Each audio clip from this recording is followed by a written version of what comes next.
Tapi apakah tepat untuk mengambil kebijakan menulis ulang sejarah untuk dijadikan sejarah resmi?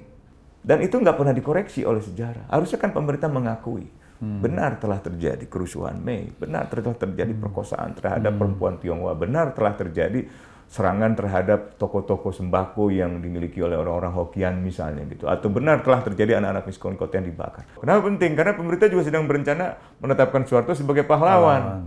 Nah, kalau Soeharto pahlawan, kami penjahat dong. Orang yang memperjuangkan suatu, membebaskan sebuah bangsa, sebuah negeri dengan idealisme, dan dia tidak pernah menyerah pada musuh. Dia tidak pernah diteror, dia tetap tidak menyerah. Disuap, dia tidak menerima. Sampai akhir hayatnya dia meninggal dalam perjuangannya itu. Itu pahlawan.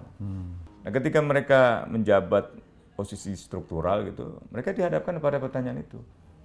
Bisa nggak mereka menghentikan setoran itu? Tapi barangkali kan itu sumber daya alam yang boleh dieksploitasi demi kemakmuran negara dan rakyatnya. Mungkin bisa juga ditempatkan atau dikelola, jangan sampai merusak daerah pertanian, mungkin pembagiannya. Kalau nggak diambil kan sayang juga nih. Negara kita yang kaya dengan sumber alam kan bisa dimanfaatkan. Diambil oleh siapa?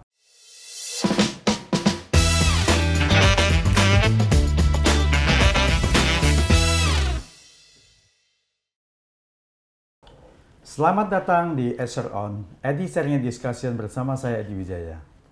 Kali ini saya berkunjung ke kantor Amnesty International Indonesia. Untuk mengetahui apa saja peran dan sepak terjang Amnesty International Indonesia selama ini, langsung saja kita ngobrol dengan Bapak Usman Hamid SH.M.Phil, Direktur Eksekutif Amnesty International Indonesia. Selamat pagi Pak Usman, apa kabarnya? Sehat selalu. Baik, terima kasih. Tetap fit kelihatannya nih. Amin. Nah, ini ada satu hal yang banyak orang belum tahu nih. Sebagian mungkin sudah tahu. Di balik kerasnya Pak Usman demo-demo di lapangan, ternyata Bapak ini seniman. Seorang penyanyi yang punya grup band namanya Usman and the Blackstone. Bisa diceritakan sedikit nggak sejarah gimana bentuknya? Sebenarnya ini band lama zaman sekolah. Luar biasa, sejak SMA ya? Iya, dan sebenarnya saya bukan vokalisnya, tapi sebagai gitarisnya waktu itu. Oh, gitarisnya. Tapi terputus oleh reformasi, krisis moneter, sampai akhirnya saya lebih banyak mengurusi masalah-masalah hak asasi manusia. Dari mulai penembakan mahasiswa Trisakti, tragedi kerusuhan Mei, dan hampir seluruh pelanggaran HAM berat di masa lalu. Saya bergabung dengan Kontras, bergabung dengan ICTJ, Change.org, sampai akhirnya di Amnesty gitu. Tapi lagu yang terkenal itu apa saja? Mungkin bisa disampaikan. Kalau di Spotify sih saya lihat yang paling banyak didengarkan itu lagu berjudul Munir. Munir, pada saat beliau meninggal itu ya? Ya, itu catatannya, liriknya saya ambil dari catatan harian saya waktu saya menjenguk jenazahnya itu di Belanda. Saya menjemput jenazahnya untuk dibawa pulang. Tadinya itu catatan itu judulnya Mortuarium, tempat di mana jenazah itu disemayamkan. Nah, tapi waktu itu ada percakapan dengan Mbak Suciwati, istri almarhum. Mbak Suci kepingin ada nama Munirnya lah di lagu itu. Akhirnya saya beri judul Munir gitu. Yang lagu lainnya tuh ada Kemanakah, itu tentang juga sangat terkenal ya. Pencarian orang-orang hilang, tentang kisah dari perempuan seperti Mbak Sipon, istrinya Wiji Tukul, penyair yang sangat terkenal, mencari suaminya, dan juga kisah tentang Ibu Tuti Koto atau Ibu Misyati, Ibu Nur Hasanah, dan lain-lain yang masih mencari anak-anaknya sampai akhir hayatnya mereka itu. Jadi saya merasa saya ingin abadikan di dalam sebuah lagu. Berarti perjuangan mereka. Pak Usman sebagai penulis liriknya juga sekaligus? Ya, yang Munir saya nulis sendiri, yang Kemanakah saya tulis bersama sahabat sekolah saya lama. Dan lagu ini genrenya memang rock ya? Ya, sebenarnya masih dalam pencarian jati diri. Kan usia juga udah nggak muda lagi gitu kan. Kalau masih muda sih tapi kepinginnya. Tapi jiwa tetap masih muda, Pak. Amin, amin. Kalau kepinginnya sih ya punya ciri sendiri gitu kan. Tapi kan susah ya, karena pasti kita semua orang dipengaruhi oleh musik-musik yang pernah kita dengarkan gitu ya. Kadang-kadang karena jiwa muda tadi itu, kita nggak sadar bahwa sebenarnya kita udah bukan lagi anak muda kan. Sehingga ketika kita membuat karya musik seperti seolah kita masih muda, itu juga bisa disalahpahami oleh pasar itu kan. Seperti, wah nggak tahu diri nih. Dulu Ben Anderson waktu menulis buku Revolusi Pemuda, dia mengkategorikan yang disebut sebagai pemuda itu adalah umur 15 sampai 19. Awalnya. Jadi tidak ada satupun di antara kita di sini Nggak ada lagi yang muda. yang bisa disebut sebagai pemuda menurut Ben Anderson. Tapi ABG kita. Aku baru gocap. Oke, ini ada satu lagu lagi. Kalau nggak salah yang terbaru juga sekarang banyak dikenal. Bumi dan Aku Kini kalau nggak salah. Iya, Bumi dan Aku Kini. Ini saya tulis juga dengan sahabat SMA tadi, sahabat SMP, namanya Denny Setiawan. Kita ingin menyuarakan protes lah terhadap keadaan bumi, keadaan hutan yang dibabat, kondisi orang hutan yang mati, harimau yang mati. Dan bukan hanya di Indonesia sebenarnya, di Malaysia belum lama ini seekor gajah, anak gajah, calf gitu, tabrak truk. Oh iya betul. Ibunya sampai nggak mau pergi. Nggak mau pergi, nungguin sana. Harus. Sampai berhari-hari masih tetap ke sana ya melihatnya. Waduh. Itu karena saya nggak bisa tidur dengan cerita itu, saya tulis dalam sebuah lagu berbahasa Inggris tentang ibu gajah itu, tentang betapa dalam cintanya seorang ibu gitu. Itu banyak. Saya berapa kali dulu membela hak-hak satwa yang selama saya di dunia aktivis ini.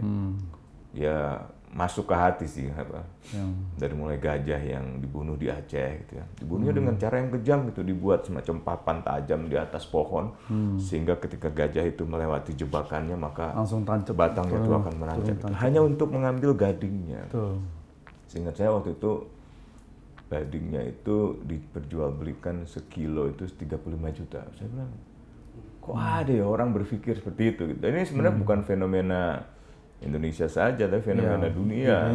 Banyak orang yang ingin mempertunjukkan kemewahan atau keindahan ruangannya atau rumahnya atau kantornya dengan dipajangkan gadingnya, dengan pajang gading gajah dudukannya. Iya, setiap kali saya ke pejabat atau ke tokoh atau siapapun orang yang pengusaha atau politisi atau pejabat pemerintah yang memiliki dekorasi binatang itu di rumahnya, entah itu harimau, entah itu gading gajah, entah itu yang offset-offsetan binatang buas lain. Tapi sebenarnya kan gini, ada juga kategori mungkin yang bisa diterima karena kalau memang dia meninggal karena tua, karena sakit, itu baru diambil kan sebenarnya itu masih oke ya. Tapi kalau dibunuh, diburu segala macam itu kan tidak tepat. Ya, kenyataannya itu dibunuh banyak. Karena banyak permintaan. Jadi komoditas dijual mahal.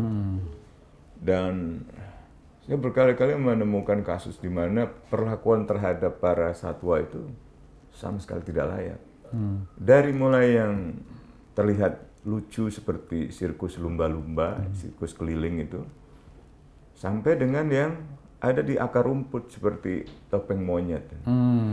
Waktu dilatihnya itu dilatihnya itu dengan segala macam. Hanya dia kalau dilatih itu hanya diberi makan ketika dia mau mengikuti apa yang diperintahkan. Nah, itu harimau, singa, gajah, rhinoceros, sampai dengan yang monyet. Iya, saya pernah lihat yang monyet itu kasihan banget. Saya pernah advokasi itu waktu saya di change.org itu, sampai teman-teman dari pecinta satwa itu menunjukkan sebuah video investigasi mereka kepada salah satu kepala dinas di DKI Jakarta. Kepala dinas itu nangis. Sampai akhirnya pemerintah DKI kan mengeluarkan dulu kan di pinggir jalan di lampu merah itu stop lampu merah itu banyak orang mempertunjukkan di kampung-kampung banyak monyet itu topeng monyet itu. Akhirnya udah dilarang itu. Itu sampai ibu mertua saya di Bandung sekarang. Kalau ketemu saya selalu ngangkat itu. Cuman seru ya kalau ada kamu ya satwa monyet pun kamu belain gitu. Sekarang udah nggak ada lagi. Apalagi manusia ya. Iya. Nah mungkin yang diperlukan ya tentu ada semacam kebijakan yang dibutuhkan untuk mencarikan pekerjaan buat para topeng monyet itu, orang-orang itu.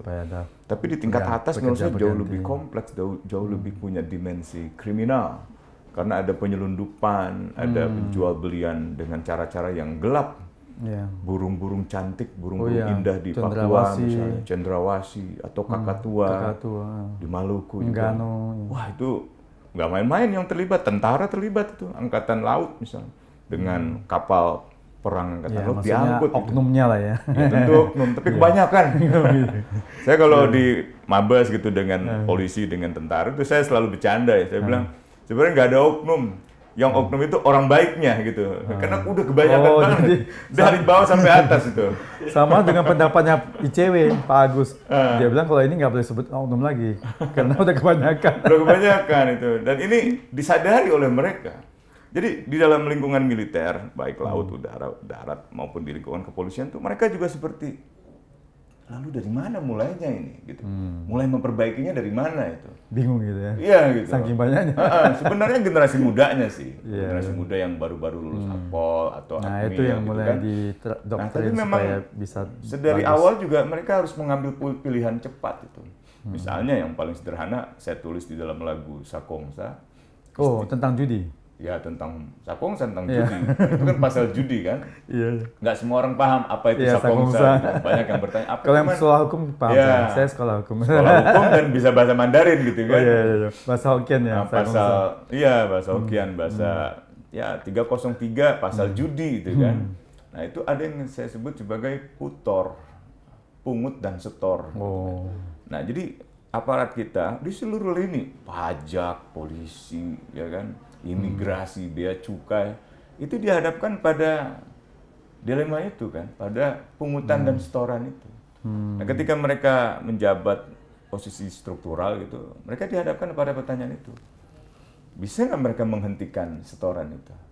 Jangankan menghentikan pungutan ya, artinya tidak lagi memungut, tapi tidak lagi menerima setoran. Ya justru kalau mau nyetor kan harus dari ada isinya, ada masukan dulu pada Ya, misalnya itu saya bilang, aduh, terlalu banyak ilegalitas. Dan belum lama ini saya nonton sejarah Singapura ya, sejarahnya Lee Kuan Yew gitu. Saya lihat Lee Kuan Yew ini terlibat dalam proses awal-awal kemerdekaan Singapura.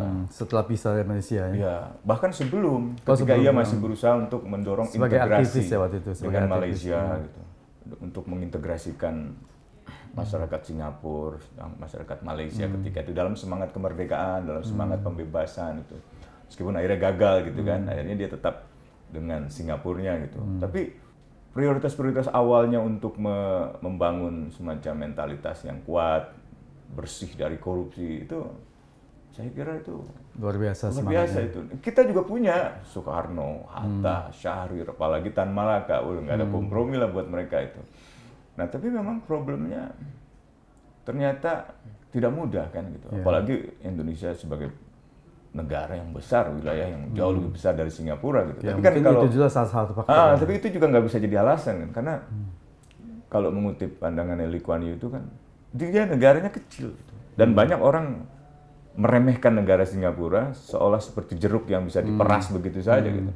Tapi dia membangun satu mentalitas manusia yang kuat bahwa kita bisa. Tidak ada sumber daya alam, tapi bisa Kita maju. punya sumber daya alam, bisa kerja keras, disiplin gitu kan, menghormati orang lain dan punya integritas gitu. Tentu saya tidak mau mengatakan dia tanpa masalah. Saya dalam perspektif hak asasi manusia, Lee Kuan Yew yang tua gitu termasuk orang yang problematik lah dalam sisi hak asasi manusia, karena Singapura di bawah pemerintahannya bukanlah negara yang dikenal maju dalam soal hak asasi manusia. Tapi memang kalau kadang-kadang memberitahukan sesuatu yang rumit itu kan perlu tangan besi. Memang dari perlu tangan tangan besi ada besi. ekses juga ya, satu dua atau berapa macam itu kan. Hukum-hukum melanggar hak HAM. asasi manusia itu memberi pilihan. Hukum-hukum hak asasi manusia itu memberikan semacam, kalau Anda ingin memberi pembatasan, misalnya pada orang-orang untuk bergerak, atau orang untuk apapun gitu, masih dibolehkan. Apa yang disebut sebagai derogable rights, ada hak-hak yang memang boleh.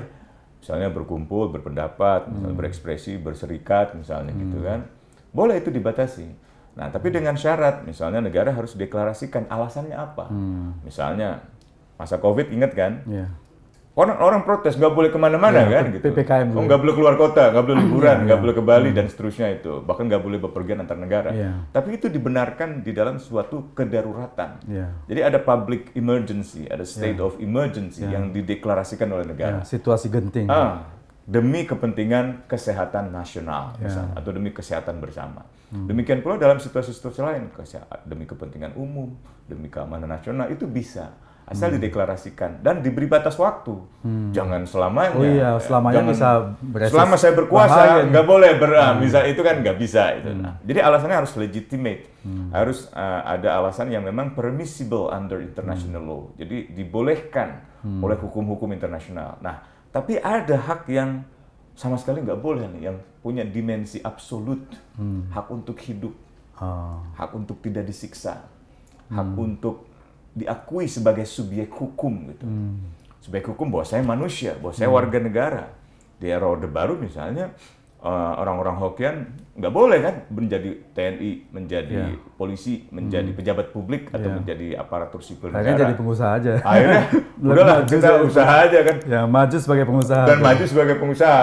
Meskipun banyak juga yang nggak maju gitu kan, banyak juga yang tidak mendapatkan privilege itu. Tapi yang saya mau katakan, memang benar bahwa di dalam sebuah pembangunan negara mungkin diperlukan semacam ya katakanlah konsistensi gitu ya, persistensi, dan banyak orang mengatakan ya perlu tangan besi gitu. Ya tergantung juga dinamika masyarakatnya kan sebenarnya juga harus dipertimbangkan. Artinya masyarakat juga sebagai pihak yang akan menikmati pembangunan perlu dilibatkan. Pembangunan seperti apa yang mereka bayangkan sesuai dengan harapan mereka. Misalnya di Papua atau di negeri-negeri Melanesia lah, mereka sudah hidup secara subsisten dari alam. Mau makan tinggal ambil ikan, kalau di sungai atau di pinggir pantai, di pesisir. Kalau di pegunungan mereka tinggal ambil ubi dan lain sebagainya. Kopi juga punya, berbagai herbal ada di hutan itu gitu kan. Buah-buahan, sayur-sayuran dan seterusnya lah. Lalu datang pemerintah kota, pemerintah ibu kota gitu kan, pemerintah pusat gitu, ingin membawa pembangunan juga demi kesejahteraan. Nah, apa itu nikel misalnya yang terbaru itu? Oh, di mana? Di Raja Ampat. Nah, itu kan bertabrakan dengan pola kehidupan masyarakat di sana, yang sebenarnya bukan miskin, mereka hidup secara sederhana, secara bersahaja. Dan itulah hidupnya mereka. Dan itulah hidupnya mereka. Yang perlu diukur itu kan kebahagiaan. Banyak negara-negara maju ekonominya, pertumbuhan ekonominya, tapi dari segi indeks kebahagiaannya turun, rendah misalnya gitu. Orang perlu bukan hanya economic welfare, tapi juga social welfare, kesentosaan itu di dalam bahasa diksi Indonesia itu. Bukan hanya kesejahteraan ekonomi, tapi juga kesentosaan, ketenangan batin, jiwa itu kan. Nah makanya mahal kalau ada tempat-tempat yang masih asri gitu, kayak di Banten itu masyarakat yang dikenal sebagai masyarakat Baduy, atau masyarakat yang khususnya. Ya di Bali juga ada satu desa yang asri itu kan. Meskipun desa itu sekarang udah jadi tempat turis. Nah itu juga kalau ada turisme yang berlebihan juga akhirnya hilang semacam hak masyarakat atas neighborhood-nya, atas livelihood-nya, atas environment-nya, atas berbagai hal yang dulu mereka nikmati sebagai bagian dari sumber kebahagiaan hidup gitu. Bayangkan kalau Raja Ampat hancur dengan nikel, hilang potensi pariwisata, hilang itu keindahan bawah lautnya itu. Demikian pula, ya nggak usah bicara Freeport lah, udah puluhan tahun dieksploitasi dari gunung jadi lembah ibaratnya. Ribuan meter ke bawah. Iya. Dan apa hasilnya? Apakah sejahtera orang-orang Ambung Mei? Enggak kelihatan. Ada satu dua aja. Tapi kan ukuran perkembangan sebuah bangsa, kemajuan sebuah bangsa, nggak bisa diukur pada kemajuan satu dua orang. 2 pekan lalu saya ada diskusi di Kompas TV dengan Mas Budiman Tanurejo. Ada narasumber mengatakan, ya kalau tidak ada reformasi kan maju. Kalau tidak maju, tidak mungkin. Misalnya saya menduduki jabatan ini. Loh, saya bilang, ukurannya bukan apakah kita sebagai aktor reformasi itu menduduki jabatan-jabatan. Bukan itu tujuan kita dulu. Tujuan kita value-nya, nilai-nilainya. Bahwa dalam kehidupan kita tidak ada korupsi, tidak ada kolusi, tidak ada pelanggaran hak asasi manusia, tidak ada pemerintahan yang terlalu terpusat. Gitu kan di masa lalu sangat terpusat, dan sekarang mulai kembali terpusat. Nikel yang ada di Raja Ampat kan sebenarnya milik ulayat, tanah adat. Dan dalam sejarah jauh sebelum Indonesia ada, masyarakat adat sudah memiliki hukumnya sendiri.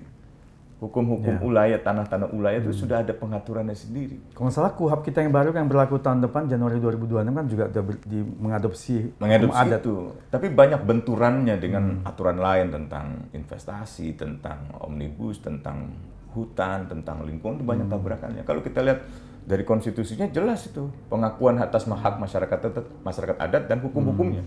Hukum-hukum dalam undang-undang agraria itu juga jelas. Dalam undang-undang hak asasi manusia jelas sekali. Undang-undang Otsus bahkan memberikan semacam kewenangan penuh kepada Majelis Rakyat Papua sebagai representasi kultural untuk menentukan apakah sumber daya alam di sana boleh dieksploitasi atau tidak. Tapi itu kan diabaikan oleh pemerintah pusat. Nah, terus pembangunan apa yang kita bayangkan? Pembangunan untuk para pelaku usaha di Jakarta. Saya nggak menentang dunia usaha, tapi kalau hanya untuk keuntungan diri sendiri, kekayaan diri sendiri, golongan sendiri, bukan itu tujuan kita mau membangun Indonesia. Jadi maksudnya Pak Usman, pembangunan itu harus menyesuaikan dengan kebudayaan setempat ya? Dengan kebudayaan, dengan nilai-nilai setempat, dengan kehidupan masyarakat setempat. Di Jawa, nggak usah jauh-jauh ke Papua. Di Jawa misalnya di Kendeng, pegunungan Kendeng itu kan pegunungan yang sebenarnya subur. Kenapa subur? Karena di bawahnya ada Sungai Watu Putih, ada banyak sumber mata air. Pemerintah lihat, ini punya potensi untuk dijadikan semen. Tambang semen untuk kars misalnya gitu. Ya harus diajak konsultasi dengan masyarakatnya. Masyarakatnya harus didengarkan. Kan ada 3 kewajiban bagi pemerintah untuk mengelola pembangunan semacam itu. Berlaku untuk Papua, tambang emas di Papua, batu bara di Kalimantan, nikel di Raja Ampat, atau tambang kars semen di Kendeng. Pertama, duty to inform. Kedua, duty to consult. Ketiga, duty to obtain free and prior information. Jadi pertama, mereka harus menginformasikan ada kekayaan alam sekian, ada sekian keuntungan yang mungkin bisa diperoleh, ada sekian kandungan emas, tembaga, minyak, gas atau kars gitu kan. Lalu duty to consult. Nah, kita ingin merencanakan itu sebagai tambang, kita ingin membangun, kita ingin menyumbang pada pembangunan kota-kota besar misalnya gitu. Dan daerah mereka juga yang utamakan.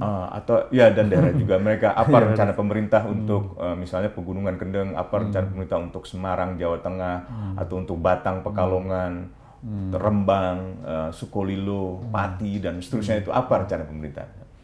Yang terakhir obtain free and prior informed consent, harus memperoleh persetujuan mereka.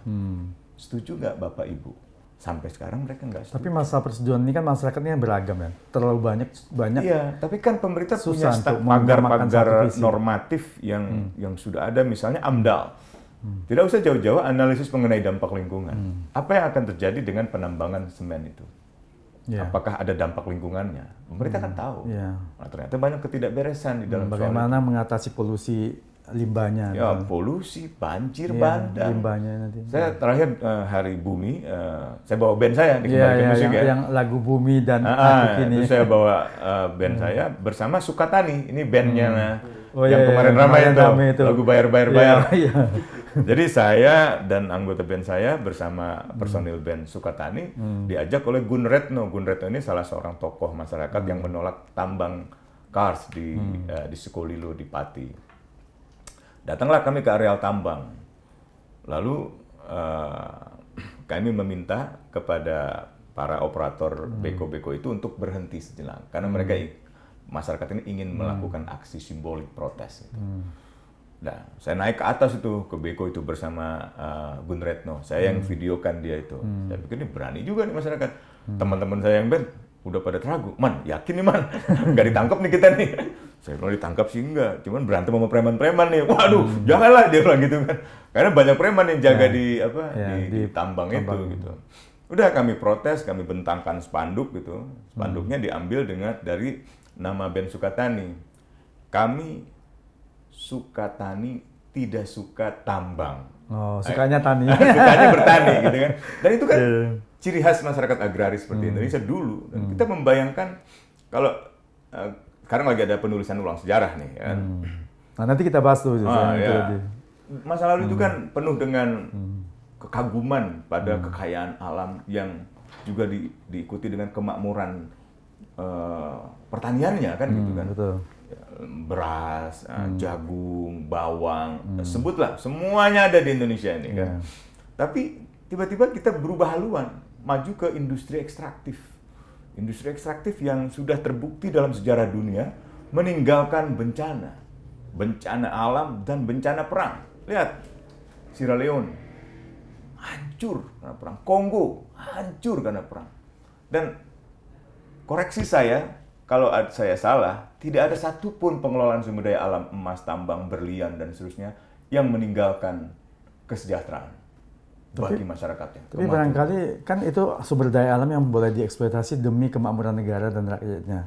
Mungkin bisa juga ditempatkan atau dikelola, jangan sampai merusak daerah pertanian, mungkin pembagiannya. Kalau nggak diambil kan sayang juga nih.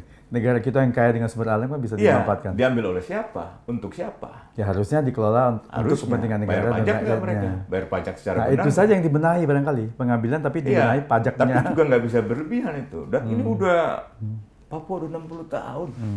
Nggak ada buktinya. Ya. Dan untuk sejarah dunia udah ratusan tahun.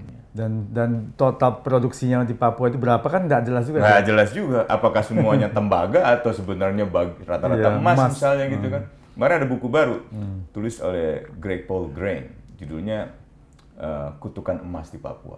Bahkan dia menjelaskan, bicara emas di Papua tuh bukan sekedar bicara tambang Grasberg di Freeport, tapi emas sebenarnya sudah jauh lebih diperdagangkan dalam abad-abad sebelumnya. Tapi dalam skala kecil. Nah, baru skala besar itu ketika Amerika, perusahaan-perusahaan Amerika gitu ya, juga pejabat-pejabat Amerika, oknum kan, atau banyak ya kan, dari mulai direktur CIA-nya Alan Dulles misalnya gitu, dan pengusaha-pengusaha oligarki Amerika mengincar itu sudah lama. Sudah tahu dia di situ. Rockefeller juga, bahkan anaknya meninggal di Asmat, di sungai besar Asmat itu. Dalam konteks eksplorasi sumber-sumber alam di sana. Dan negosiasi politik integrasi integrasi Papua ke Indonesia itu juga dimotivasi salah satunya oleh keinginan untuk menguasai sumber daya alam itu. Bahkan dalam pandangan Greg Paul Grain, jatuhnya Soekarno itu juga bagian dari perencanaan konspirasi misalnya CIA Amerika untuk menggulingkan Soekarno agar Soekarno tidak menjadi penghambat dan memilih Soeharto sebagai salah satu jenderal angkatan darat yang dipandang mau bekerja sama dengan kekuatan Amerika gitu, termasuk jenderal lainnya gitu. Nah ini, sejarah kelam. Nah sejarah masa lalu itu seringkali hanya diglorifikasi dalam bentuk kejayaan-kejayaan saja, padahal ada banyak sejarah yang kelam yang harusnya diakui juga di dalam sejarah itu. Tapi intinya yang saya mau katakan adalah kita harus maju bersama agar kita bertahan sebagai bangsa di dalam bentangan waktu sejarah yang panjang ke depan. Kalau kita hanya ingin maju sendiri, sekelompok sendiri, kelompok usaha gitu, yang lain tertinggal, saya kira kita nggak akan punya capaian pembangunan yang berkelanjutan. Kan dalam Sustainable Development Goals, no one left behind. Ini bukan someone left behind. Too many people are left behind. Ya kan? Jangankan di Papua ya, di Jawa aja udah banyak banget gitu. Nah ini yang saya perasa value, nilai-nilai reformasi yang harus dijaga gitu. Nah ini kita kembali yang lagi hot juga ini. Baru-baru ini Pak Usman kan mengkritik Menko Hukum, HAM, Imigrasi dan Lapas Bapak Profesor Yusril Iza Mahendra tentang pelanggaran HAM berat masa lalu. Sebenarnya apa masalahnya? Salam Pak Yusril. Ya saya udah kenal lama dari zaman Gus Dur, diajak Munir dulu. Tapi yang saya kritikan adalah pernyataannya ya, kebijakannya. Pak Yusril mengatakan dalam kapasitas sebagai Menko di hari pertama ia menduduki jabatan itu telah dilantik bahwa tragedi 98 bukan pelanggaran HAM berat. Nah, memang ia merespon pertanyaan wartawan. Tapi sebagai seorang menteri harus lebih mengerti bahwa dalam keadaan apapun, dimanapun, kapanpun kita bisa sewaktu-waktu ditanya oleh wartawan dalam doorstep. Pernyataan itu mengandung kesalahan yang fatal. Pertama, tidak ada penjelasan yang meyakinkan dari Pak Yusril. Tidak ada reasoning, tidak ada legal reasoning. Yang kedua, tidak ada evidence, tidak ada bukti yang bisa mendukungnya. Saya bisa jelaskan bahwa tragedi 98 itu jelas merupakan pelanggaran berat hak asasi manusia. Kita bisa pilih mana tragedi 98 yang kita maksud. Pertama, tragedi penculikan aktivis sejak Maret, April sampai Mei. Penculikan dan penghilangan paksa para aktivis sudah diselidiki oleh Komnas HAM dan disimpulkan sebagai pelanggaran berat hak asasi manusia dalam kategori kejahatan terhadap kemanusiaan sesuai Undang-Undang Nomor 26 Tahun 2000. Pak Yusril sudah baca belum laporan itu? Yang kedua, tragedi kerusuhan, tragedi penembakan mahasiswa Trisakti 12 Mei 98 dan penyelidikan saat itu juga dilakukan terhadap seluruh penembakan mahasiswa di tahun yang sama di Semanggi, di Atmajaya dan di kampus-kampus lainnya. Kesimpulannya juga demikian, bahwa kasus-kasus itu tergolong sebagai pelanggaran berat hak asasi manusia. Yang ketiga juga masih tragedi 98 adalah tragedi kerusuhan Mei, kerusuhan rasial. Banyak ruko-ruko, rumah-rumah orang-orang Tionghoa diserang, dan juga dibakar, orangnya, wanitanya, dan perempuannya diperkosa, mengalami kekerasan seksual. Anak-anak miskin kota yang ketika itu mencoba ingin tahu, lihat pusat perbelanjaan, masuk ke pusat perbelanjaan, terbakar. Terbakar apa dibakar kali ya? Ya itu menurut tim gabungan pencari fakta, seingat saya, yang dibentuk oleh Presiden Habibie, itu ada Pak Marzuki Darusman, ketua tim gabungan pencari faktanya. Kebetulan Pak Marzuki sekarang ketua Board Amnesty, ketua badan pengurusnya Amnesty International Indonesia. Itu menyimpulkan kerusuhan itu cenderung by design. Artinya pembakaran itu bukan terbakar, tapi dibakar. Nah, untuk apa saya nggak tahu, apakah untuk mencegah people power yang ketika itu diglorifikasi oleh Amin Rais untuk tanggal 20 Mei terjadi. Tapi intinya ketiga peristiwa itu adalah pelanggaran HAM yang berat. Lalu kalau Pak Menko mengatakan bukan pelanggaran HAM berat, yang mana yang bukan? Apa dasarnya? Dan apa maksudnya? Apa maksudnya? Apakah artinya itu pemerintah mau menyangkal fakta yang sudah secara resmi dituliskan oleh Komnas HAM? Itu kan bagian dari sejarah. Sejarah itu bukan hanya tentang, kita dulu pernah bangun Candi Borobudur. Iyalah, kejayaan-kejayaan seperti itu tentu penting gitu. Itu pun bukan Indonesia kan, dalam arti jauh sebelum Indonesia misalnya. Tapi kita juga harus jujur mengakui bahwa di dalam masa lalu kita itu ada yang kelam, ada masa-masa di mana kita sebagai refleksi kita ke depan bisa lebih baik, introspeksi, kontemplasi, supaya kita ke depan belajar bahwa memiliki kebencian pada orang-orang yang hanya karena berpandangan berbeda, komunis atau Marxis atau sosialis, atau hanya karena warna kulit atau karena agama atau karena etnis, suku, itu bukanlah hal yang bisa dibenarkan. Justru itu dalam sejarah telah menyulut kekerasan, telah menyulut kehancuran. Kan sejak itu juga Indonesia kesulitan meyakinkan dunia investasi bahwa Indonesia akan aman, Indonesia akan stabil. Sejak itu pula kita susah meyakinkan masyarakat tidak perlu bikin pagar tinggi rumah-rumahnya. Saya lahir di Jelambar. Saya dekat dengan wilayah kerusuhan itu. Saya banyak berkeliling ketika itu untuk menjaga rumah-rumah tetangga saya yang memang rata-rata Hokkien, orang-orang Tionghoa, orang-orang Hokkien. Nah, dan banyak sahabat saya orang-orang Hokkien gitu. Dan betapa sulit kami menjaga lingkungan kami supaya tetap baik gitu. Dan betapa sulit untuk meyakinkan kembali masyarakat kita ke depan bahwa kebencian itu tidak ada lagi, masih ada. Dan itu nggak pernah dikoreksi oleh sejarah. Harusnya kan pemerintah mengakui, benar telah terjadi kerusuhan Mei, benar telah terjadi perkosaan terhadap perempuan Tionghoa, benar telah terjadi serangan terhadap toko-toko sembako yang dimiliki oleh orang-orang Hokkien misalnya gitu, atau benar telah terjadi anak-anak miskin kota yang dibakar. Dan pemerintah menyesali perbuatan itu, meminta maaf, dan pemerintah berjanji itu tidak akan lagi terjadi dengan cara yang konkret. Entah itu membuat sebuah museum seperti di Jerman atau seperti di Amerika atau seperti itu, menetapkan suatu hari sebagai hari berkabung nasional, memberikan keluarga korban itu keadilan gitu kan, keadilan hukum, keadilan moral, memberikan jaminan bahwa ke depan tidak akan terulang lagi. Setiap kali ada orang yang berusaha menyudutkan orang lain dengan agama, harus dihukum. Betul, harus ada toleransi yang baik. Tidak boleh lagi ada toleransi semacam itu. Kasus Ahok ketika ia dijatuhkan dari posisi gubernur, dalam tanda petik, itu kan tidak bisa dipisahkan dari masih adanya kebencian itu. Wah, ini Cina Kristen misalnya. Jadi bukan hanya mengandung kebencian etnisitas, tapi juga agama. Kita udah 70 tahun lebih merdeka.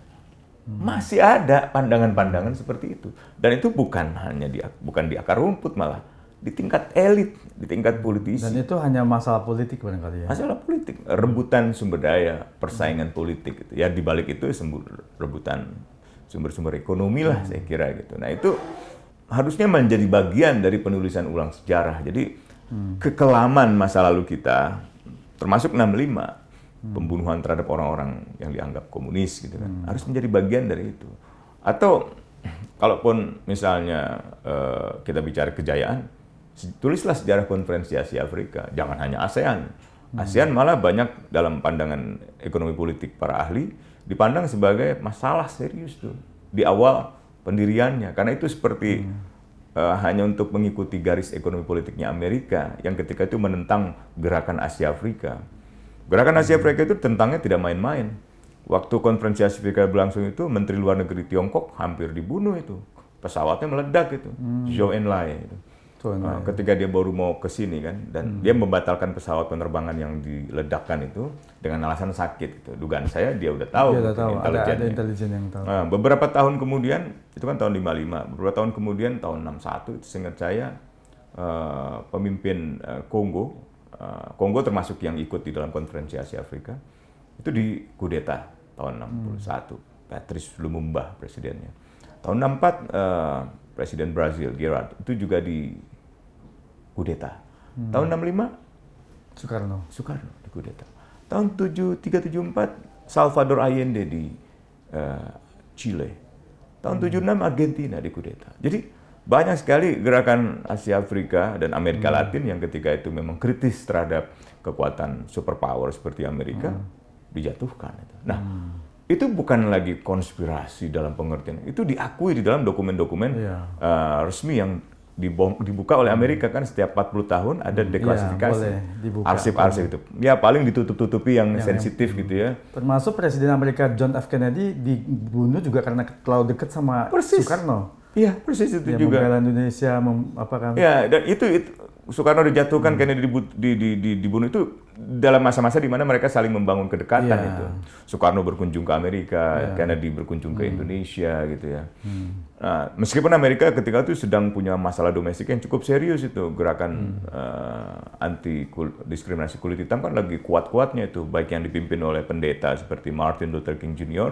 maupun dipimpin oleh seorang ustadz dalam tanda petik seperti Elijah Muhammad atau seperti Malcolm X gitu, yang juga dibunuh. Akhirnya Malcolm X dibunuh, Martin Luther King dibunuh, dan di bawah pemerintahan Amerika selanjutnya pun banyak tokoh-tokoh dibunuh seperti John Lennon itu. Nah, kembali ke konteks itu bagian sejarah yang Lennon karena lagu-lagunya, liriknya itu ya. Iya, tapi juga dia demo, dia turun juga waktu menentang perang Vietnam kan. Banyak para musisi ketika itu turun ke jalan. John Lennon membuat lagu yang dijadikan lagu Mars. Apa all we are say is give peace a chance gitu. Jadi semua yang harus kita katakan adalah berikan kesempatan buat perdamaian. Terus dia bikin iklan-iklan di kota-kota besar, di Paris, di London, war is over. Perang sudah berakhir, padahal perangnya belum. Nah, dikasih kalimat kecil di bawahnya, if you want it, kalau Anda mau. Jadi dia dikritik, Anda ini menghabiskan uang besar untuk pasang-pasang iklan. Uang dari mana Anda? Siapa yang mendanai? Kata jurnalis-jurnalis Inggris. Kata John Lennon, seberapa besar pun uang saya nggak ada artinya buat satu orang Vietnam yang jatuh, tewas ditembak karena operasi militer Amerika. Dia orang Inggris loh. Dia tinggal di Amerika, dia protes pemerintahan Amerika.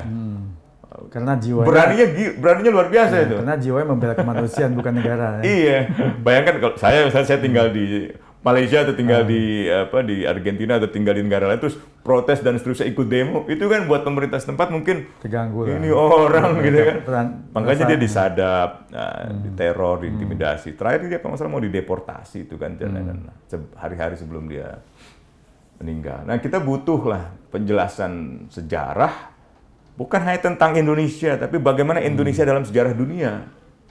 Sehingga generasi muda kita yang sekolah-sekolah di lembaga-lembaga pendidikan SD, SMP dan sebagainya mengerti tentang sejarah bangsanya dalam sejarah dunia. Sehingga ketika dia bergaul dengan warga negara lain, anak-anak muda dari negara lain, mereka bisa bertukar pikiran, mereka bisa punya cerita yang sama.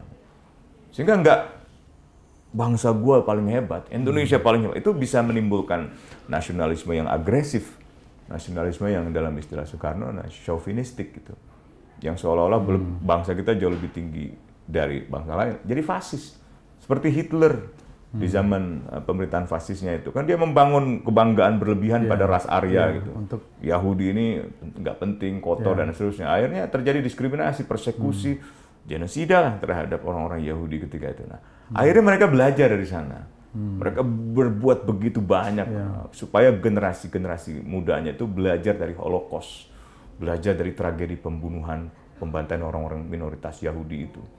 Itu nggak boleh terulang lagi dengan film, dengan sastra, dengan berbagai hal itu. Tanpa ada usaha mengendalikan sejarah tunggal. Kalau Hitler inginnya sejarah tunggal, Mussolini di Italia inginnya sejarah tunggal, sejarah resmi. Franco di Spanyol inginnya sejarah resmi. Nah, hanya negara-negara fasis yang ingin ada sejarah yang seragam, yang official gitu dalam istilah di Indonesia itu kita ingin official history. Ya sama dengan sejarah resmi official bukan? Iya makanya. Nah kalau ada official resmi berarti kalau yang nggak resmi, yang nggak official bisa kena larangan itu. Misalnya kita mengajak anak-anak sekolah untuk belajar sejarah dari buku-buku yang tidak resmi, mungkin kita akan dilarang diskusinya. Nah, ini tentang penulisan ulang sejarah nih.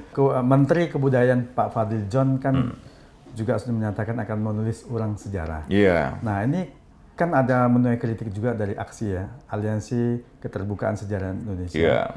Nah, ini masalahnya kan penulisan sejarah ini kan harus siapa yang nulis, apakah menjadi lebih baik dan tepat atau malah menjadi tidak benar. Ini kira-kira menurut tanggapan Pak Usman gimana? Iya, jadi secara prinsipil kami menolak. Rapat-rapatnya di sini, Pak Marzuki Darusman, Pak Asfi Warman Adam, sejarawan yang terkenal, baik, tapi tidak dilibatkan. Tapi problemnya sebenarnya bukan pada apakah mereka dilibatkan atau tidak, tapi apakah tepat untuk mengambil kebijakan menulis ulang sejarah untuk dijadikan sejarah resmi. Apakah tepat? Nah, buat kami tidak. Itu hanya negara-negara dengan sistem politik fasis. Fasisme itu punya beberapa unsur itu. Otoritarianisme, artinya pemerintahannya terpusat, kuat, tidak ada oposisi. Dan militerisme, dia dikendalikan dengan cara-cara militer. Militer juga diberi tempat di mana-mana gitu. Kita bukan mau membangun negara fasis. Negara fasis itu negara yang mengandalkan kebanggaan semu pada diri sendiri, sendiri, dan menegasikan pentingnya perlindungan individu, perlindungan manusia itu. Jadi seolah-olah kepentingan bangsa menjadi hal yang besar di atas kepentingan individu.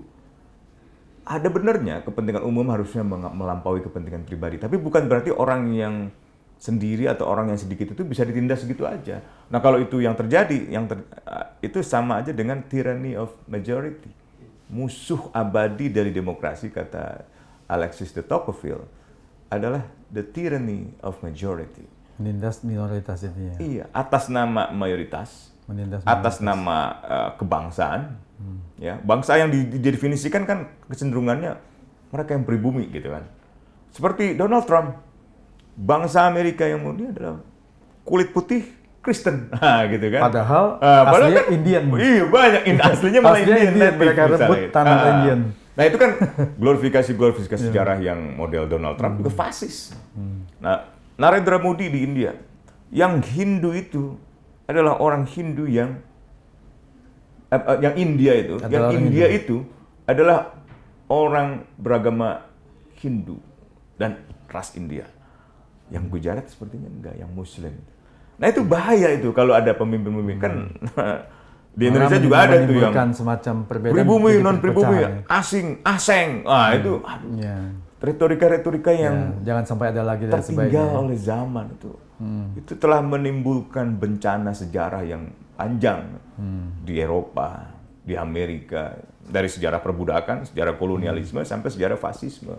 Dan seluruhnya itu dibungkus untuk memelihara apa yang disebut sebagai ketertiban, tapi sebenarnya itu eksploitasi sumber daya ekonomi. Dan penulisan sejarahnya, apakah mungkin pemerintah mau menulis ulang karena memang banyak sejarah-sejarah lama yang ternyata salah atau bagaimana?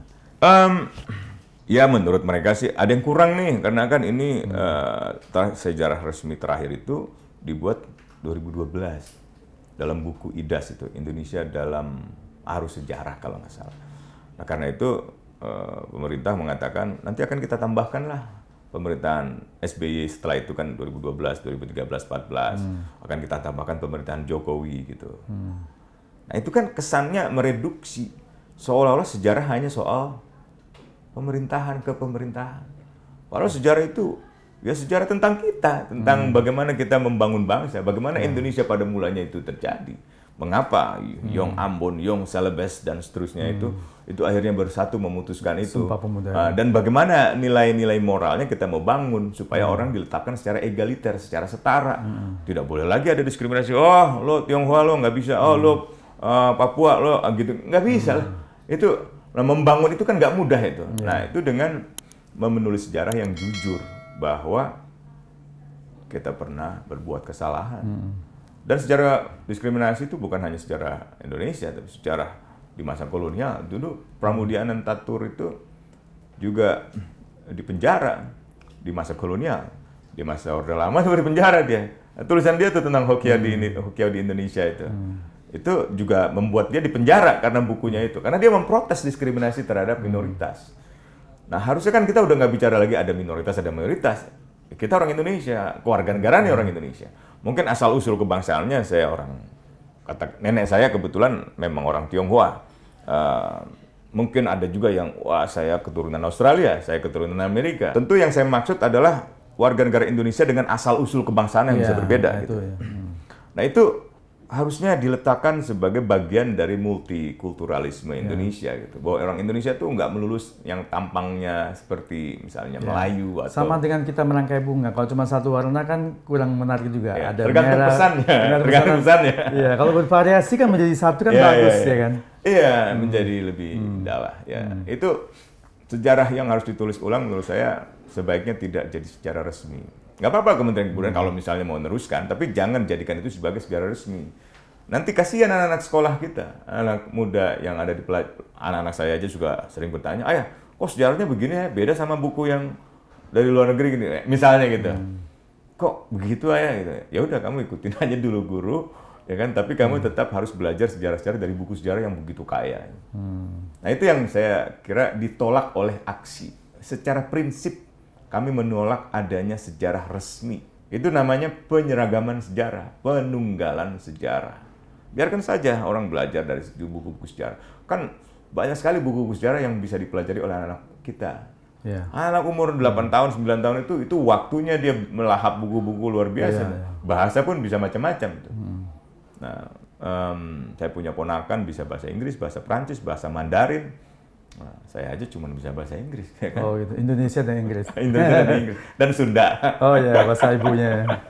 Ya. Tapi ya lagi-lagi kita menyayangkan lah adanya penulisan ulang sejarah itu. Jadi kami berharap. Tapi apa nggak diberikan kesempatan kepada pemerintah, barangkali yang mau dibetulkan itu malah menjadi lebih bagus. Mungkin lihat dulu dong isinya seperti udah apa. Kita lihat, udah kami lihat kerangka lihat, ya, draftnya udah dilihat. Draftnya 30 halaman pertama itu kami lihat, waduh ini terlalu ambisius. Mau menulis ulang bahkan sejak prasejarah. Oh, sulit lah. Bukti-buktinya kan sulit. Nggak mungkin. Makanya ada beberapa profesor arkeologi yang dilibatkan. Tapi Prof. Truman seingat saya sudah mengundurkan diri gitu. Bahkan dia nggak setuju dengan diksi ditulis dalam bukunya Kementerian Kebudayaan itu awal sejarah. Bagi dia itu harusnya prasejarah. Nah kita kan harus mengikuti diksi-diksi yang juga sesuai dengan perkembangan ilmu pengetahuan. Supaya kita nggak dianggap sendiri aja gitu kan, asik sendiri, nulis sendiri gitu kan, berpikir sendiri. Jadi nggak realistis Katakanlah kita kesampingkan soal prinsipil gitu ya. Oke, menulis ulang sejarah. Tapi libatkan para sejarawan yang objektif lah. Yang kompeten. Atau batasi waktu tulisan sejarahnya jangan sampai prasejarah. Atau kalaupun mau sampai prasejarah, ya jangan deadline-nya jangan Agustus ini. Nggak keburu. Nggak mungkin. Ini kita bikin buku apa sih gitu kan? Mau riset, mau nulis prasejarah, kan sulitnya. cuma 6 bulan nggak mungkin. Orang di Mesir aja masih melakukan penelitian bertahun-tahun tentang piramid, tentang berbagai hal itu. Karena mungkin targetnya mau di launching pas hari ya kemerdekaan itu 17 kejar Agustus. setoran, ya kan? Kalau kejar setoran jadinya kejar setoran jangan yang tahun ini kali, tahun depan aja. Jadi tahun depan juga belum tentu cukup ya. Biar aja itu secara natural mengalir gitu.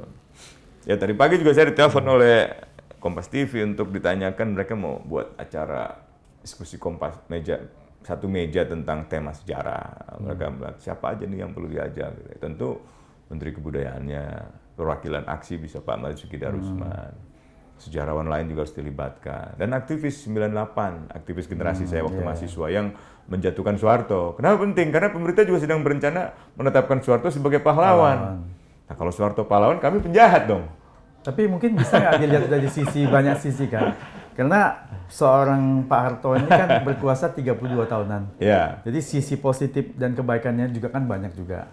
Barangkali sebagai aktivis bisa ya mungkin menerima banyak, ini sedikit yang salahnya barangkali kan bisa dimaklumin gitu loh. Tadi cerita awal mula naiknya kekuasaan Soeharto itu aja udah salah. Super semar itu. Jahat itu. Super semar itu. Ya. Sesuatu yang dimulai dari kejahatan, apalagi berakhir dengan kejahatan, tidak ada nilai kepahlawanan di sana. Nilai kepahlawanan itu, misalnya orang bisa aja awalnya jahat, lalu kemudian dia memilih memperjuangkan negaranya, kemerdekaan. Tapi bukannya beliau pernah dinobatkan Bapak Pembangunan sehingga Indonesia bisa sosial oleh dirinya sendiri kan, oleh pemerintahnya sendiri kan. Siapa yang berani menolak saat itu? Hitler memuji dirinya sendiri karena pemerintahannya dipimpin oleh dia. Mussolini juga begitu. Franco di Spanyol juga begitu. Videla di Argentina juga begitu. Jenderal Pinochet kayak Soeharto di Indonesia gitu.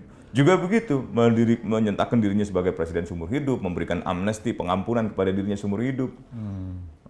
Jadi penghargaan itu sesuatu yang datang dari orang lain. Dan sesuatu yang datang dari pihak yang lebih besar. Itu baru bernilai maksudnya Bapak? Baru punya nilai. Kadang-kadang pejabat-pejabat kita ini penghargaan bukan dari pihak luar, atau dicari-cari kan. Nah, bikin divisi lah di pemerintahannya atau di timnya itu untuk mencari-cari penghargaan, mengumpulkan penghargaan, entah honoris causa, entah causa-causa yang lain ya kan. Ada orang-orang yang kepingin melabeli dirinya sendiri dengan atribut-atribut itu. Karena sebenarnya ada yang salah dalam dirinya kan. Dia nggak percaya diri, nggak cukup percaya diri dengan kesendiriannya itu. Ya, tanpa titel pun dia kalau memang punya kemampuan kan juga sudah direspek sama orang ya. Iya, orang seperti Munir almarhum. Kalau nulis surat kemana-mana, Munir. Nggak ada titelnya. Nggak ada titel. Berapa kali kita seperti tidak direspon oleh aparat kan? Kita usulkan, Cak nambahin lah, udah satu kata. SH kayak apa kayak. Akhirnya ditambahin SH. Jadi dia dikenal Munir SH. Ya. Baru setelah dia meninggal dunia, kita sematkan nama ayahnya. Said Talib gitu. Nah, setelah disematkan nama ayahnya itu Said Talib, orang udah mulai mikir bahwa propaganda zaman Orde Baru yang menuduh Munir ini komunis, Yahudi, Kristen, Katolik, pokoknya segala hal yang sifatnya bukan Islam dan bukan Indonesia gitu. Itu kami diserang dengan cara-cara itu. Kantor kami diserang juga begitu. Saya waktu masih mahasiswa. Kantor Kontras. Kantor Kontras. Waktu saya masih mahasiswa pun, kan kami kumpulnya antara di Trisakti atau di Atmajaya. Trisakti ini kan dikenal sebagai kampus Hokkien, kampusnya Baperki, kampus-kampus orang-orang Cina ibaratnya gitu. Kumpul di Atmajaya, Universitas Katolik, ya kan? Beredarlah selebaran-selebaran intelijen saat itu. Setiap Jumatan tuh dibagikan tuh. Bahwa hati-hati dengan gerakan mahasiswa. Karena mereka dipimpin oleh orang-orang Kristen, oleh orang-orang Cina, Katolik, agen asing, Vatikan, gitu-gitu. Itu cara intelijen zaman Orde Baru. Nah, itu propagandanya. Komunis, kapitalis, Yahudi gitu ya. Jadi istilah-istilahnya sebenarnya saling bertentangan satu dan lainnya disematkan kepada kami sekaligus. Semua lah ya. Iya. Semuanya masuk. Itu nggak masuk akal loh. Kalau sekarang itu yang tersisa mungkin kayak asing gitu kan. Nah, dulu kan asing itu kental sekali. Sekarang tuh masih dipakai lagi. Antek asing gitu. Nah, ada teman saya, Dandi Dwi Laksono, dia jahil banget kan. Maksudnya dia bikin lah itu posting-posting di Instagram gitu yang carousel gitu. Slide pertama, daftar antek asing. Ya kan? Daftar NGO antek asing gitu kan. Karena kita dianggap organisasi non pemerintah yang antek asing. Ternyata slide kedua dan ketiga dan seterusnya itu tentang proyek-proyek asing yang diterima oleh pemerintah dari Kementerian A, Kementerian B, Kementerian C gitu. Nah, itu pemerintah Orde Baru berjalan di dalam suatu hipokrasi politik.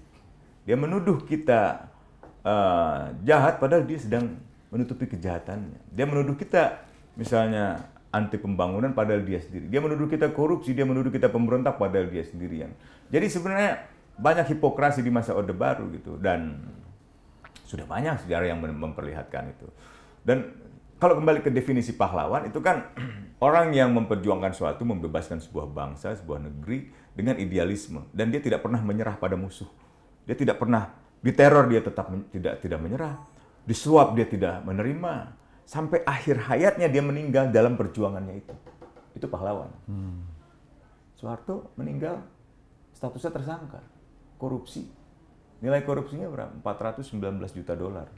Apakah setelah Soeharto meninggal dunia dan karena itu gugur tanggung jawab tindak pidananya, lalu pemerintah diam saja? Enggak, pemerintah melakukan gugatan terhadap 7 yayasannya. Sebagian bayar, sebagian kayaknya belum. Sampai sekarang. Undang-undang menyangkut status tanda jasa, gelar, dan seterusnya itu menetapkan orang yang diberikan status pahlawan itu punya keteladanan moral. Kategorinya situ disebutin semua apa saja? Iya, ada nggak keteladanan moral di situ? Kalau ia memiliki keteladanan moral, ngapain mahasiswa jatuhkan? Untuk apa TAP MPR, para wakil rakyat, para wakil-wakil partai politik itu menyatakan bahwa penyelenggara negara harus bersih dari korupsi, kolusi, dan nepotisme. Dan proses hukum harus ditegakkan secara benar, termasuk terhadap mantan Presiden Soeharto. Disebut nama Soeharto. Sebagai simbol KKN itu. Lalu keteladanannya di mana? Nah, syarat integritas moral. Di mana integritas moral? Integritas moral itu artinya nilai-nilai moral itu tercermin di dalam bukan hanya perkataannya, tapi juga di dalam tindakannya.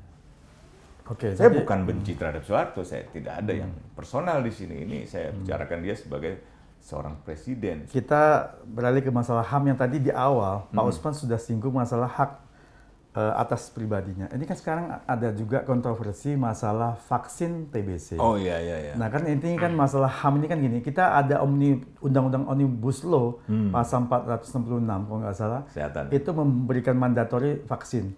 Pada artinya kita sudah tidak bisa menentukan diri kita itu mau divaksin apa tidak. Jadi menjadi satu keharusan. Ini kontroversi ini kalau menurut tanggapan seorang Pak Usman ini gimana? Jadi setiap orang harus diberikan semacam hak. Ada hak yang tadi saya katakan absolut, non-derogable rights. Ada yang sifatnya bisa dibatasi, yang derogable rights. Nah sekarang, apakah hak untuk menolak vaksin bagian dari hak yang bersifat absolut atau bagian yang tidak? Kalau secara ilmiah itu bisa dibuktikan bisa mengakibatkan kematian, dan orang itu menolak karenanya, dia bisa tergolong ke dalam hak yang absolut. Kalau itu hal yang sifatnya minor, vaksin biasa gitu, atau taruhlah antara hidup dan mati seperti waktu pandemi nih, misalnya gitu, berarti ia bisa tergolong ke dalam hak yang derogable, yang bisa dikurangi. Artinya penolakan itu bisa dicabut, diabaikan, sehingga menjadi kewajiban. Dia bukan lagi hak, menjadi kewajiban, misalnya gitu ya. Ya, negara harus deklarasikan keadaan daruratnya. Loh, tapi pada saat itu juga menimbulkan kontroversi, karena ternyata setelah sekian tahun kemudian saat ini, banyak ditemukan vaksin COVID yang ternyata memberikan efek samping. Ya, setidaknya kan di masa itu, pengetahuan ilmiahnya tidak seperti yang sekarang. Sebenarnya udah 2-3 tahun terakhir ini, sejumlah dokter resah. Karena ternyata implikasi vaksin itu cukup serius. Vaksin COVID pada saat vaksin COVID itu. Ya, saya nggak sebut merek deh misalnya. Gitu. Bahkan saya itu kan berobat rutin akupunktur dengan seorang dokter. Dokter yang pernah dididik di Tiongkok, dan pernah dididik di Belanda karena ayahnya dulu duta besar Indonesia untuk Tiongkok. Dan mendukung Soekarno. Lalu karena Soekarno digulingkan, dia nggak bisa pulang ke Indonesia. Tapi dia lanjut belajar di Cina sampai di mana? Di Belanda. Nah, saya berobat ke dia itu secara rutin.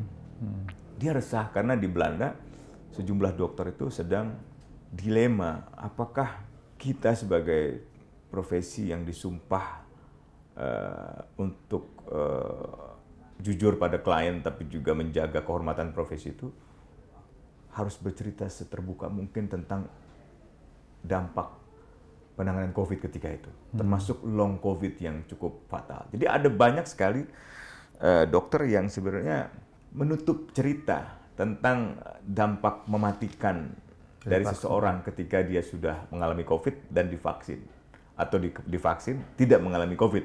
Itu ada implikasi-implikasi kesehatan jangka panjang. Saya punya long COVID, saya kena blood clotting, penggumpalan darah. Ya, itu salah satu efek samping yang Ya, sangat dikhawatirkan orang. Dan berarti Bapak suntiknya mRNA jenisnya? Saya nggak sebut lah. Ya, tapi bukan merek nih, maksudnya jenisnya kan kalau mRNA kan mereknya banyak. Gitu. Mereknya banyak, tapi saya saya kena 2 kali kan COVID itu, sampai saturasi saya yang pertama itu sampai 80-an itu di masa Delta itu. Teman-teman saya udah pengen bikin acara berdoa itu. Istri saya marah, oh jangan. Terus teman-teman saya tanya balik, "Man, kenapa kalian melarang kita berdoa?" gitu kan. Saya bilang bukan soal apa-apa. Kalian itu ngajinya nggak beres, saya bilang. Takutnya doanya malah nggak dikabulin. Wah, sialan lu, dia bilang gitu kan. Tapi ya itu, tapi saya kembali yang tadi dokter itu. Dokter itu mau bilang, sebenarnya ada banyak hal yang harusnya diketahui masyarakat tentang implikasi dari COVID dan vaksin COVID itu saat itu.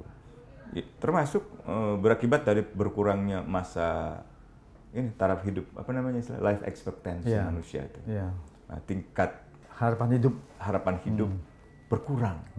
Tapi tidak semuanya bisa diceritakan karena orang juga diceritakan gitu bisa stres juga ya, bisa. Tekanan di dalam psikologi itu kan bisa juga berimplikasi lebih jauh pada kondisi medis. Betul. Entah itu asam lambung, entah itu problem kejiwaan lainnya. Iya, betul. Itu harus dibicarakanlah dengan para ahlinya menurut saya. Para ahlinya, para dokter-dokter, para profesor yang memang mengerti di bidangnya. Kan ada beberapa profesor yang termasuk dari Eichmann Institute di UI itu kan. Seingat saya salah satunya saudaranya istri saya itu cukup punya integritas dan punya pengetahuan yang luas lah. Ya, ajaklah mereka. Gitu. Jadi pemerintah jangan langsung terapkan kebijakan lagi, apalagi kemarin ada Bill Gates itu yang di negara-negara lain ditolak. Terus kita tiba-tiba buka pintu lebar-lebar hanya karena uang gitu. Nah itu yang menurut saya paradigma pembangunan kita, paradigma pengelolaan pemerintahan kita tuh masih didominasi oleh keuntungan-keuntungan material gitu. Sehingga kita seperti kekeringan hal-hal yang sifatnya kejiwaan itu, kesentosaan. Sama itu berlaku buat kita di dalam keluarga gitu. Kalau anak dikejar untuk pokoknya lu yang pinter ya, harus jadi juara gitu, harus jadi pengusaha, harus jadi orang kaya. Wah itu kasihan itu. Akhirnya dia tidak punya satu kesempatan untuk belajar tentang makna hidup, tentang hidup yang dipertaruhkan, tentang hidup yang idealis, tentang hidup yang bersahaja, tentang hidup yang bersolidaritas pada sesama. Kalau hanya dirinya yang menjadi pusat dari pemikirannya, menjadi ego yang tinggi ya. Wah, itu dia bisa ke depan bisa menimbulkan keserakahan diri sehingga menjadi pemimpin yang serakah, yang korup dan sebagainya. Itu kayak gitu tuh. Itu menurut saya itu penting itu hal-hal itu. Dan nggak harus di sekolah, di keluarga, di lingkungan, di tempat ibadah, dimanapun gitu kan. Jadi kecenderungan pemerintah untuk menerima Bill Gates dengan program vaksinnya itu kan hanya pertimbangan uang akhirnya. Kelihatan sekali. Sama seperti Pak Jokowi waktu jadi presiden di masa pandemi.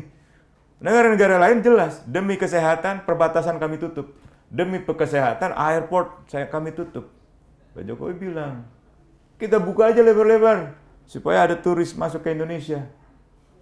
Wah, saya bilang ini gawat. Tapi sebenarnya itu bukannya satu dilema. Kalaupun tidak masuk kan nanti mempengaruhi ekonomi kita. Nah, akhirnya kan ekonomi yang diutamakan. Beberapa pekan sebelumnya kan itu akhirnya dikoreksi. Ternyata bukan ekonomi yang harus kita prioritaskan di sini. Manusia dulu. Kalau manusianya nggak ada, ekonomi untuk siapa? Kan akhirnya ditutup kan, dikoreksi kan gitu. Menteri-menteri juga ngaco. Nggak mungkin COVID masuk ke Indonesia. Investor aja susah masuk ke Indonesia. Ini gimana sih gitu, penjelasannya kayak bercanda, tapi ini orang life and death loh experience-nya. Apa, dalam hidup dan mati loh. Udah kita cukup minum jamu aja gitu kan. Ada menteri yang bikin video jogging sambil, kita akan minum pasti kita kebal COVID. Angkanya naik terus gitu. Saya bilang ini gimana sih? Pemerintah ini dikelola secara bercanda, secara amatir. Nah, tentang vaksin TBC tadi, bukannya Menteri Kesehatan kita sudah nggak percaya saya dengan Menteri Kesehatan. Jumlah penderita TBC. Banyak dikritik kalau Menteri Kesehatan. Begitu ya? Banyak dikritik. Apalagi kemarin pernyataan-pernyataan. Maksudnya Pak Usman, data yang disampaikan tidak valid apa ini? Ya dikonsultasikan dengan para ahli lah menurut saya. Kalau buat amnesti itu kan yang penting hak atas kesehatan dilindungi, tapi dengan cara-cara yang juga benar gitu. Bukan atas nama kesehatan, lalu masyarakat dipaksa begitu saja itu. Sama seperti dalam konteks keyakinan itu, orang dipaksa wajib militer itu kan nggak boleh. Ini demi kepentingan bangsa, demi kepentingan negara. Padahal ada seorang manusia di mana dia dengan keyakinan perdamaian dan anti kekerasan, dia nggak ingin terlibat di dalam setiap apapun yang berbau kekerasan. Entah itu mengangkat senjata dengan baris berbaris, seragam militer dan seterusnya. Di Korea Selatan tuh Mahkamah Konstitusi sampai memutuskan masyarakat nggak boleh dipaksa untuk wajib militer. Itu adalah hak. Bahwa kewajiban membela bangsa, iya. Tapi tidak harus dengan cara militer. Kan dalam dunia pertahanan negara, ada yang di belakang meja juga ya. Iya, di balik komputer. Iya, komputer. Iya, misalnya. Kalau ke depan malah perangnya komputer nih.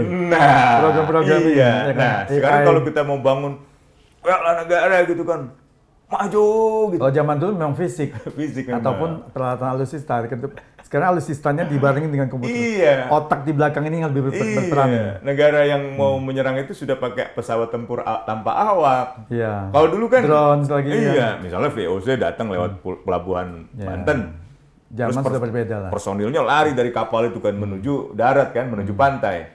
Setelah mereka masuk kota, kita kepung dengan gerilya. Iya, cocok. Itu fisik. Jepang turunkan pesawat di Kalimantan atau di mana Papua gitu.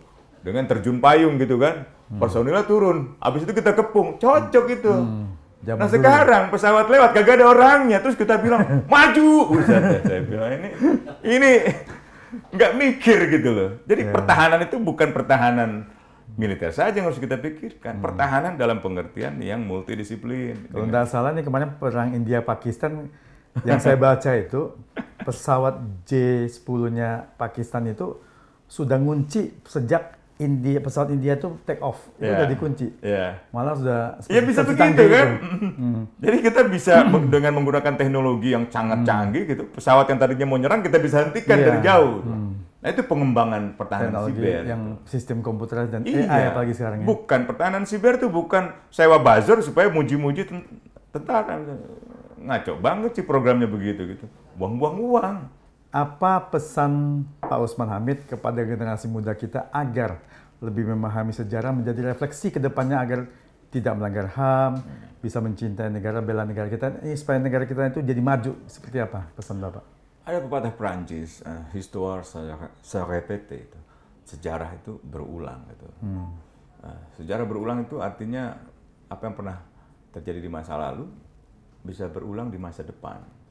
Entah itu hal-hal yang menyangkut kejayaan masa lalu, entah itu yang menyangkut kekalahan di masa lalu. Karena itu penting untuk melihat peristiwa hari ini, peristiwa ke depan itu dalam hubungan kausalitas dengan sejarah. Kita penting untuk memiliki kesadaran historis yang menurut Sujat Moko almarhum akan membuat kita jauh lebih bisa mengerti tentang peristiwa-peristiwa hari ini di dunia gitu. Jadi sekaligus untuk mencegah sejarah yang buruk itu berulang di masa depan. Dijadikan refleksi supaya jangan terulang lagi ya. Iya. Ya belajarlah sejarah. Sama-sama saya juga ingin belajar terus tentang sejarah. Ada banyak cara untuk belajar sejarah di museum, di buku, di website-website kayak Historia itu saya kira tempat kita untuk bisa belajar gitu. Dan jangan pernah berhenti untuk belajar. Terima kasih Pak Usman Hamid atas tempat dan waktunya luar biasa. Ya. Saya terima kasih sudah dikunjungi dengan seperangkat podcast yang keren dan orang-orang yang keren. Tim yang hebat. Tim yang hebat, ya. Tim Ed Sheeran ya. Ya, terima kasih tim-tim saya di sini.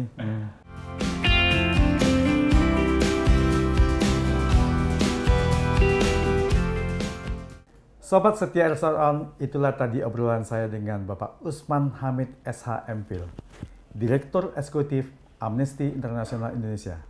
Semoga sharing pengalaman dan ilmu beliau memberikan pencerahan dan edukasi buat kita semuanya. Nantikan obrolan berikutnya yang tetap menarik bersama narasumber yang wow dan amazing hanya di SR-On, Edi Sharing and Discussion, podcast yang kreatif, inovatif, dan informatif. Sampai jumpa.